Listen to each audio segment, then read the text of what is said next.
नाशिकच्या साधुग्राममधील झाडांच्या कत्तलीचा मुद्दा आता चांगलाच पेटलेला आहे आणि एक मोठं जन आंदोलन आता नाशिकमध्ये या सगळ्या मुद्द्यावर उभं राहत आहे। तपोवनात मी आत्ता आहे, जी झाडं तोडण्यासंदर्भात पालिकेकडून मार्किंग करण्यात आलेलं होतं, ती झाडं जर आपण बघितली तर अशा पद्धतीने या झाडांवर महापालिकेने मार्किंग केलेलं होतं आणि यापैकी कुठली झाडं तोडली जाणार आहेत ती नंतर ठरवली जातील अशा पद्धतीचं प्रशासनाकडून स्पष्ट करण्यात आलेलं होतं। मात्र आता नाशिककरांनी मोहीम सुरू केलेली आहे।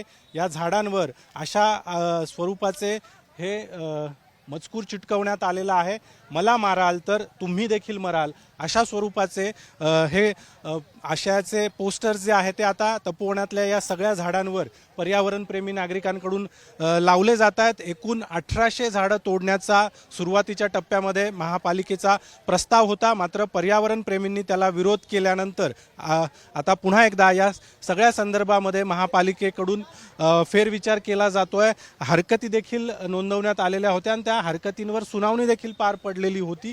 मात्र पर्यावरणप्रेमी जे आहे ते अशा पद्धतीने बघा, ह्या झाडावर देखील तपोवन जपूया, रामाच्या प्रेमानं निसर्ग राखूया भावनेनं अशा स्वरूपाचे हे सगळे आशयाचे कागद पोस्टर्स जे आहेत ते या ठिकाणी चिटकवले जात आहेत। या ठिकाणी जर आपण बघितलं तर गिरीश काका, राहुल भाऊ, फरांदेताई, मी काय गुन्हा केलाय, मला वाचवा अशा आशयाचे हे सगळे पोस्टर्स जे आहे ते या झाडांवर लावले जात आहेत आणि या माध्यमातून एक मोठं जन आंदोलन उभारण्याचा प्रयत्न पर्यावरणप्रेमींकडून केला जातोय। एकूणच आपण जर बघितलं तर मागच्या काही दिवसामध्ये नाशिकमध्ये सुरू केलेलं पर्यावरणप्रेमींनी हे आंदोलन जे आहे ते आता सामाजिक पातळीवर मर्यादित न राहता आता राजकीय पातळीवर देखील जाऊन पोहोचलेलं आहे आणि अगदी उद्धव ठाकरे असतील, राज ठाकरेंनी देखील तपोवनातली ही झाडं तोडण्याला विरोध दर्शवलेला आहे। त्यामुळे येत्या काळामध्ये पालिका प्रशासनाकडून या सगळ्या संदर्भामध्ये काय निर्णय घेतला जातोय हे पाहणं महत्त्वाचं असणार आहे।